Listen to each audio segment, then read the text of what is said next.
Hippity hop, Easter's on its way. Today on Happy Hour.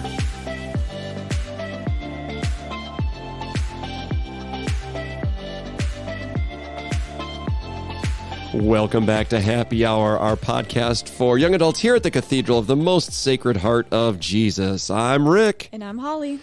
And my intro we didn't get to use that I just did. Why don't you say it, Rick? Maybe a blooper reel for for some other time. I don't know. Hey, welcome to Happy Hour. This is our Easter special. Even though right now, as we speak, it is before Easter.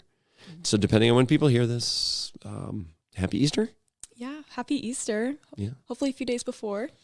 Yes, yeah. And if it's not Easter yet, then Happy Holy Week and leading up to Easter. And we thought we'd take this time to just kind of share our Easter experiences, what we're excited about, maybe a little history on a couple of things, and what Easter means to us. It's pretty simple. And it's not going to be a difficult podcast. No. We'll be talking about traditions, just sort of our experiences with it, and seeing if y'all like resonate with it too. Yeah, I'd actually really like to see some comments about people's traditions of what they do and all that fun stuff. I don't know. Yeah. We'll see. I don't know. We'll talk about it. Today's sponsor. We haven't had a sponsor in a while. Okay. So These are honorary. Is our honorary unofficial sponsor. Our sponsor today is Mevo. M-E-V-O. Maybe you've never heard of them. Have you ever heard of them? No, I haven't. Interestingly enough, you're on it right now. I see. So we're testing out something for the future of our podcast. We want to go a little bit deeper, a little bit farther, and we're going to do a video podcast as well. So we're testing out our new camera system, the Mevo camera system. Is that exciting? Yes, it's weird. Isn't that strange? I can see myself from all angles. It's pretty crazy. When we unveil this, I think it should be pretty cool. Obviously got the I used to video podcast eons ago, and I feel like somebody like Joe Rogan stole my stuff, but that's okay. I'll let him do it. But we want to really kind of bring this maybe to a different level, a next level, and it should be great, I think. I'm excited. I'm excited to see how it works out. And yeah. I think we're going to need a producer now outside of me and you. The multitasking might get a little out of hand with all the moving parts. It's a bit much. I'm not going to lie to you. Yeah. So if somebody out there is listening and says, oh, I would love to be the producer for this, hit us up. We're more than happy to have somebody join us that you don't have to know a ton of things. It's actually pretty simple. Like I'm doing this camera system right in my hand right now on my phone. Right? Pretty easy. It's pretty cool. I think it's pretty sweet. So that's our unofficial sponsor, Mevo. Mevo, we thank you. If you'd like to be our official sponsor, also hit us up. We will gladly take your sponsorship. I'm sure they're listening right now. Let's talk about Easter. Okay. So when you think of Easter, Holly, like I'm just saying the word Easter, what first comes to mind for you? I think of obviously the Easter bunny, just because it's like the symbol, which is sad. Yeah. It's like the cultural symbol of Easter. Mm-hmm.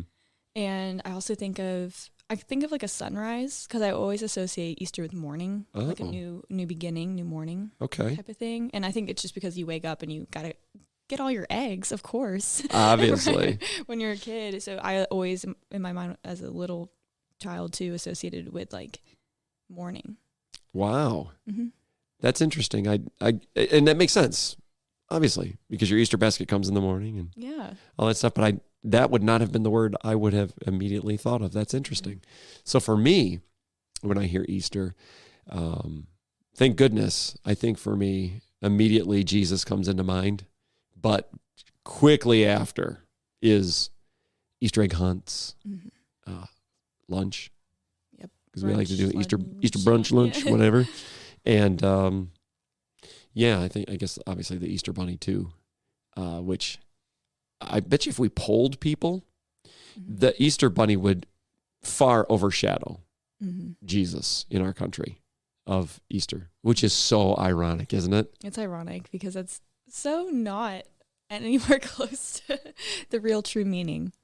It just doesn't make sense. Where did the Easter bunny come from, do you think, Holly? I do not know exactly. I do not know the origin story about that. Well, I had to look it up because I too, and it's difficult because it doesn't seem like maybe There's no exact origins of this mythical mammal, right? But we do have a little bit. I had to look at the History Channel. Okay. So sometimes I really like going to them and seeing what they say. Here's what they said. The Bible makes no mention of a long-eared, short-tailed creature who delivers decorated eggs to well-behaved children on Easter Sunday. Nevertheless, the Easter Bunny has become a prominent symbol of Christianity's most important holiday.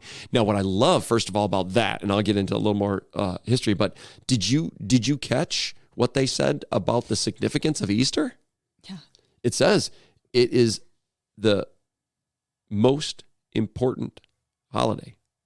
Mm-hmm. For a Christian. It is. Not Christmas. Right. And obviously, like, I think a lot of people associate like Christmas with like all the presents and people like receiving things and giving things. Of course. But I always think I'm like, we should like change that and make Christmas like obviously still giving and receiving, but like maybe the presents should come on Easter. I like it. Like we're all like we're celebrating. It's happy. Obviously, Jesus's birth is equal. Like it's very important. Mm-hmm. But yeah, the resurrection is the most important. Clearly. I mean, obviously. So I love that they gave us a little shout out there on the History Channel. It goes on to say, according to some sources, the Easter Bunny first arrived in America in the 1700s with German immigrants, right? The ones that settled in Pennsylvania, they brought their tradition of an egg-laying hare called Osterhaus. Okay, when you say that, it reminds me of Dwight Schrute a little bit. Yeah, I was thinking the same thing. Yes, I was thinking he used like a lot of German phrases. What was the Santa Claus character that oh my goodness, I can't think of it. Oh, that he brought in something Schnickel or something like that. Like don't you remember? Schnickel. But yeah, something like that. So that's hilarious. I was thinking the same thing. This is like the same traditional. That's interesting. Dwight Schrute's Easter celebration, I am certain, would include Osterhaus. Yes, right? Osterhaus. And that's their tradition. The children made nests in which this creature could lay its colored eggs. And eventually the custom spread across the U.S., and there we go. The fabled Easter Bunny comes and delivers chocolates and candy and gifts and everything now. So that's, at least in America, where that comes from. Mm-hmm. Interesting, huh? Interesting. I would not have known. I could never unsee that in my mind. Osterhaus and Dwight Schrute just together, like him in an Easter Bunny costume as well. I think that's brilliant. I would like to see that. I would be all for that. That'd be great. Mm-hmm. So, unfortunately, I do think the Easter Bunny would be the first thing. Like I always think of it like the Family Feud game. If we surveyed 100 people, top 5 answers are on the board. When we say the word Easter, what comes to mind? And you can hear the buzzer sound, right? Mm-hmm. Like you can hear it already. Bah, bah, bah, bah. And it'd be Easter Bunny. Of course. And it would be number 1 on the board. Mm-hmm. I think probably Jesus would fall around number 3. I got to be honest. What's number 2? I would think candy. Eggs. Candy, eggs, right? Yeah. If they did candy and eggs separate, Jesus might fall to number 4. And yeah, I don't even see church up on that board, baby. I mean, it was any, I don't know. That's a good thought. I don't think I would have put church on that board either in surveying 100 people. Yeah. Maybe. It would be either like 5th or yeah. Yeah. Interesting. So that's sad. Yeah. That makes me want to survey people now. Ooh. You could do a survey at UT. I could. I think I should do that. I could bring my reports and analysis back next week on Happy Hour. Like, do you guys remember that? Yeah. Okay. So we reviewed that. I would like that. Would you do that? Yeah. How could you do that? Who would you do that with? Like Head walkway.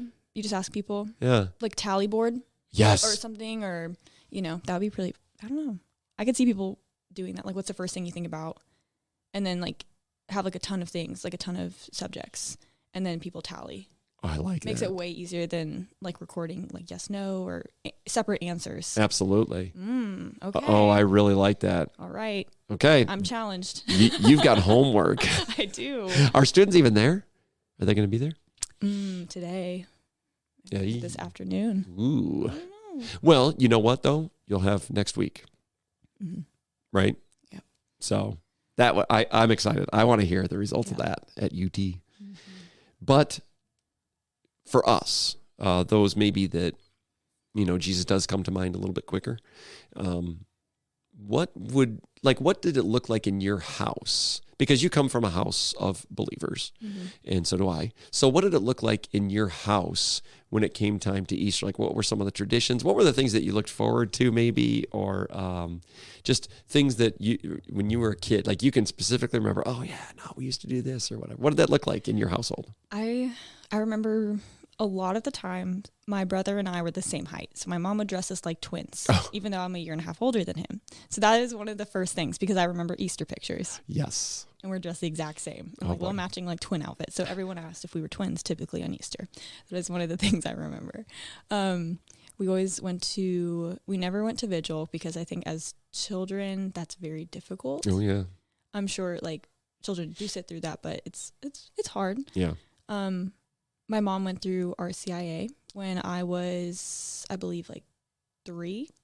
So I like have like one like vivid like fleeting moment of remembering that, but like watching her like get like baptized, I think, during that, like the holy water. Yeah. So like I just remembered that. That was something really that has stood out since I've been a little kid. Easter eggs in the morning. Of course. Baskets. My mom always made beautiful baskets for us, so it was always Wait, so she made the baskets? Oh, not that. Not the actual basket, but what was it? Ordered, yeah. Put like fun little things in there. Yeah. Usually she would always try to incorporate Jesus into the baskets. I think was more like the religion was in the baskets when we first woke up and walked out of our rooms. Oh, wow. So when we open the door, that's like what we see before the eggs. Wow. So I always thought that's I don't know. Good parent for me. I'm like, I think that was a good parenting move. That's a great tip. Wow.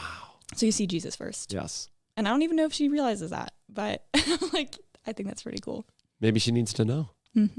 Maybe a little acknowledgement come Easter time. Hey, Mom, I used to love one. Yeah. Yeah, who knows? Yeah. And what about your kids? So I think that would be a fantastic morning. Oh my gosh. It is a tremendous, tremendous morning. I'm not going to lie to you. So we have 8 kids. Okay. Now some of them have aged out of receiving an Easter basket. In fact, most of them have aged out of receiving an Easter basket at this point. I think we only have maybe 3 left. But it's awesome for those 3. When they wake up, they come down, they come running. It's a little bit like Christmas in that sense. And usually the first thing they see is the chocolate cross. Right? Because like, a lot of people, it's the chocolate Easter bunny or whatever in there, and that's fine, but we get the Hershey's chocolate cross right there in the center, so that even those little reminders, right? It's right there. And of course we do some little fun stuff in there, and we always plan an Easter egg hunt. And now at this point, the older ones get to go out back and hide all the Easter eggs. Like my wife and I are done hiding Easter eggs. That is long gone. Praise Jesus. But they have so much fun going out there and hiding it and realizing year after year. I like the things that they realize as they get older. Like, oh, I can't hide an egg on the top of the house because the 3-year-old ain't getting up there, right? So it's funny just to see over the years where they recognize almost in a parenting way what's fun for the little ones. And what's doable, and they get so excited about doing it. It's the funniest thing. I would say they're just as excited to do that as the younger ones are to find the eggs. Maybe more. Isn't that great? That is awesome. That makes me happy. Makes me smile. I mean, you can just picture it, right? Like, because you've seen my kids, so you can just picture them with just wide-eyed and running out there and doing things. Yeah. That would be so fun to be a part of, I'm sure. It is. And it is, so at some points, obviously, with 10 people in the house, it can be a little chaotic. Not, but it's never crazy. It's something that I treasure. I just awesome. hold close in my heart. We do that, and of course, then we do have an awesome brunch. My mom also comes over. She's also a part of the proceedings. So there's 11 people. Gotcha. She's a great part of that as well. She always makes something, and my wife makes stuff, and then we just we chow down. We enjoy each other's company. We'll probably play board game or something. I'm personally not a huge board gamer. When the board games come out, I usually find something else to do. Yeah. I'm not as, I have to agree on that. that I think that has happened in the past on Easter. I mean, it is a good way to spend time with family. It's not my preferred way, but I think it's like, yeah, you want to be with them. Yeah. Because what else do you do? What are you going to do? You're going to like watch TV. Like it doesn't there's sports, do it justice. I guess. Right. Like, and you're not going to watch The Passion on Easter. You probably should watch it before. I hope they watch it before. Yeah. So it's like it sort of makes you realize like the authentic time you can have with your family, I think, is kind of nice. I agree, 100%. So you had mentioned it, the Easter Vigil Mass. Oh, yes. Right. So this would be the night before Easter. This is typically when we bring those that are going through the Christian initiation process into the church. Right. And we have a couple different kinds of people. We have catechumenates and we have candidates. And the simple difference is a catechumenate is being baptized and receiving the sacraments of initiation. And a candidate has already been baptized in a triune Christian faith. Right. And then they're just then going to receive communion and confirmation. So have you ever been to that Mass before? Besides the one when I was 3, no. But this Easter, I'm very excited because I will be. Oh, do tell. Yes. So I am really blessed to be one of my best friend's sponsors through that process. And it's been great to watch her grow. And I'm just thrilled. And I'm just so excited to see how it goes because I don't remember a lot of it. So I just want to be like reminded and also, like, I think sitting through like a 2.5, 3 hour Mass is like kind of cool because it's like a little sacrificial. It's very sacrificial. You're sitting there for like longer than you would on a normal Easter Mass. How long did you say that Mass was? 2.5 to 3 hours. Excuse me? Been waiting to use that. I think that's what I've been told. So I'm like, okay, let's do it. It is. And it's late at night too. So it's going to be, you're like, really, you're fighting. Jesus said, can you not spend 1 hour with me awake, So it definitely challenges you in a sense. But I'm just more than excited, That's incredible. I've been to many Easter Vigil Masses. I love it. It's my favorite Mass of the entire year. Oh, really? And it's the longest, which is the irony of it, right? Because most people would think, you hear that time frame. It is 2.5, 3 hours long. It really is. And you come in and it's completely dark because lights are not on. People receive candles and you're going to say this is, you're going to get excited. Oh, I cannot even tell you the symbolism and the, just the understanding of what you're going into. Right. And it's just completely dark. People have candles and they're not even lit yet. So they have to, receive that light from up front. It's all from the Paschal candle, the new Paschal candle now, because we've been using the same candle all year round, right? We receive the new Paschal candle. And it's just the most beautiful time to be together and worship the Lord and understand what is the pinnacle of our faith. And it is the resurrection. It is the life, death, and resurrection of Jesus. That is the pinnacle of our faith. Right? The Paschal mystery, we call it. So when you get to go this year, Holly, I'm thrilled for you. And you get front row seats because being a sponsor. It's a front row. Yeah. Good point. Front row experience. Yeah. Which would be tremendous, I think, for you. I've been a sponsor before too. So I've been able to be up there. And one of those that I sponsored before, his name is Logan. And he graduated, I believe, University of Notre Dame this past year and is now working in the field of religious education and stuff. Just got married. So nice. It's tremendous. He got married in the church and now he's working for the church. And he came into the church as a high school student. Okay. Yeah. That's a really cool story. It's beautiful. He's one of the coolest guys, married one of the coolest ladies. And it's a beautiful story to see the Lord work through that process. And be there in that moment when that water gets dumped. For ours, he was standing in a tub and got water just poured, just washed all over, just the cleansing and the symbolism is unbelievably amazing. So it's a beautiful time. I'm so excited about it. That is going to be tremendous for you. It's solemn, but exciting. Oh yeah, it is. You do start solemnly. Yeah, it is. And it's a nice reflective time for all of us that are already in the church as well, and a time of celebration. I just like to always go back and think about what it must have been like for the apostles, right, in that moment. Like you think about that, our great Savior, the one that we've been following around for 3 years, and we've seen him perform miracles. Like we've seen him do godly things, and he's dead. And we did not see that coming.